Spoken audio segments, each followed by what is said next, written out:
শাকিব খানকে নিয়ে আমি কোনো কথা বলবো না, এবার শাকিবকে নিয়ে কোনো কথা থাকে। আজকের ব্রেকিং নিউজ, সাকিব খানের সঙ্গে সম্পর্ক এবং বিয়ে নিয়ে মিষ্টি জান্নাতের স্পষ্ট জবাব। ঢালিউড সুপারস্টার সাকিব খানকে ঘিরে সম্প্রতি নতুন করে আলোচনায় এসেছেন চিত্রনায়িকা মিষ্টি জান্নাত। সামাজিক যোগাযোগ মাধ্যমে সাকিব খানকে নিয়ে একের পর এক পোস্ট, ছবি ও সেলফি শেয়ার করে নানা প্রশ্ন উঠছে নেটিজেনদের মাঝে। কিছুদিন আগে এক ফ্লাইটে সাকিব খানের সঙ্গে তোলা একটি সেলফি শেয়ার করেন মিষ্টি জান্নাত, যার ক্যাপশনে ছিল লাভ লাভ। এরপরই শুরু হয় মোটামুটি গুঞ্জন। এই দুজনের সম্পর্ক কি? নেট পাড়ায় শুরু হয় নানা আলোচনা সমালোচনা। কেউ কেউ এটিকে অভিনেত্রীর স্টার্টবাজ বা বাজে বাজে মন্তব্যও করছেন কেউ কেউ। সম্প্রতি সাকিব খানের সঙ্গে তোলা একটি পুরনো ছবি পোস্ট করে মিষ্টি লেখেন, ভালো থাকবেন প্রথম আমি।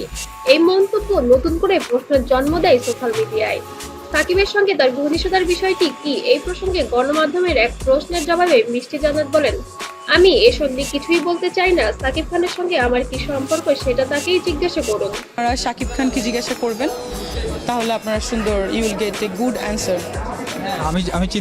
সে তো সাংবাদিকদের সামনে আসে, প্রেস মিটও করে, তাহলে তাকে প্রশ্ন করছেন না কেন? শুধু শুধু আমাকে বিরক্ত করছেন কেন এগুলো বিষয় নিয়ে? তিনি আরো জানান, মিডিয়ার অতিরিক্ত ক্যাপশন ও ভুল ব্যাখ্যা তাকে বিব্রত করে। মিষ্টির ভাষায় একটা কথা বললেই সেটা অন্যভাবে উপস্থাপন করা হয়। শাকিব ইজ মাই ফ্রেন্ড বলবে he is very senior then you. আমি যদি বলি হি ইজ মাই বয়ফ্রেন্ড বলবে তার দুটো ওয়াইফ আছে, বাচ্চা আছে। সো আমার কি বলা উচিত? শি ইজ এ আমি বেশি কথা বলতে চাই না, শুধু চাই কম হোক আর বেশি হোক, আমার সাথে তার যে সম্পর্ক আছে, যাই আছে সেটা আমাদের মধ্যেই থাকবে।